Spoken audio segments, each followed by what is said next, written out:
Yeah, you and I were talking just before we started recording about you were asking me about kind of what was I thinking at the time about your prospects and how you were approaching it and and that sort of thing. I don't know, maybe you can tee that question up again for me. Well, yeah, I had a notion. I definitely have done this work for a long time. I knew there was an opportunity. This region is really underserved. So I came into this not half-cocked, but with a good understanding that that this work needed to be done, could be done with a certain model very well. But a reality was I'm a teacher by trade and not a business person. But with a plan, with a business plan, coming to you and trying to figure out if this was doable and viable, I didn't know if I was a fraud or if I could actually pull this off. Going through the motions was important, but I didn't know what it was going to take, and in fact, actually 2 years into it, if I had known how challenging this was going to be, I might not have done it.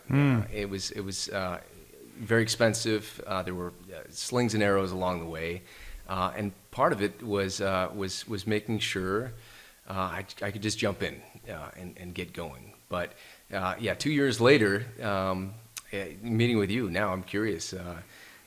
Did you have? Were you thinking that I could do this? And was it possible? Yeah, I was. I mean, I think it's very interesting to hear your perspective on that because I didn't have any doubts about your ability to do it. I think with any of the entrepreneurs that we work with that are pre-operations, there's always a big question mark about, do you really have the cash behind you? Yeah.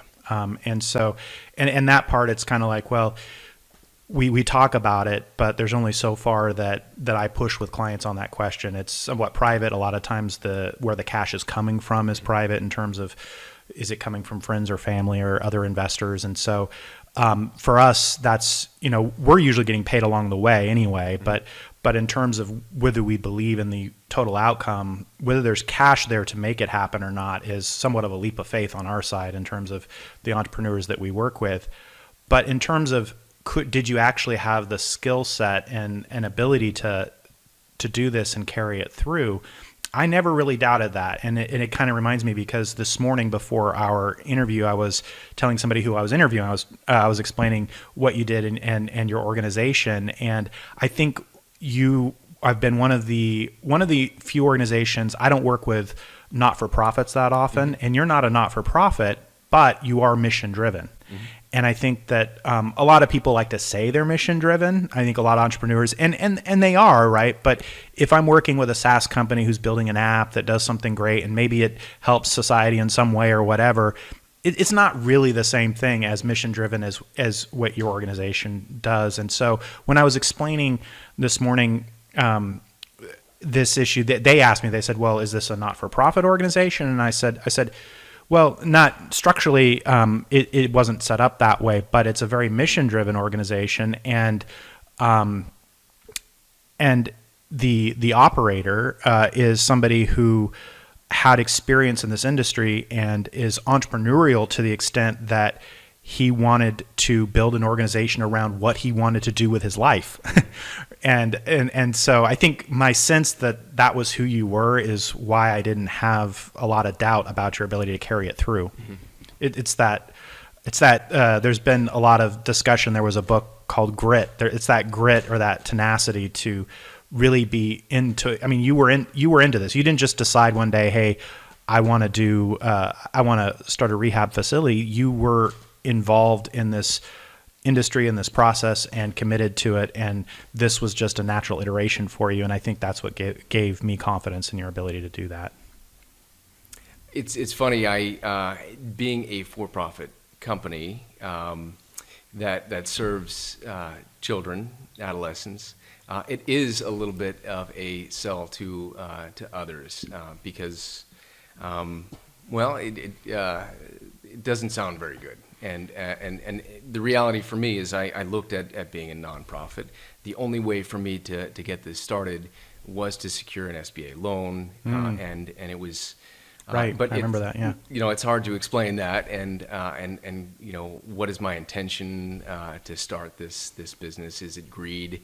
Yeah, that's a little bit of a sell to some folks, and Sure. and I do come across that, but no doubt, I did start this because I saw an opportunity to serve kids and families in a new model, in a way that was exceptional. I had a team of folks who were excited to join us, and we've been able to carry that out, which is wonderful, and it is what compels us. Yeah.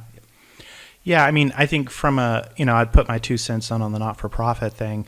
I have worked with not-for-profits. I do work with a couple of not-for-profits in our portfolio now, but I think sometimes it is misleading. People don't understand that the structural aspect of being a not-for-profit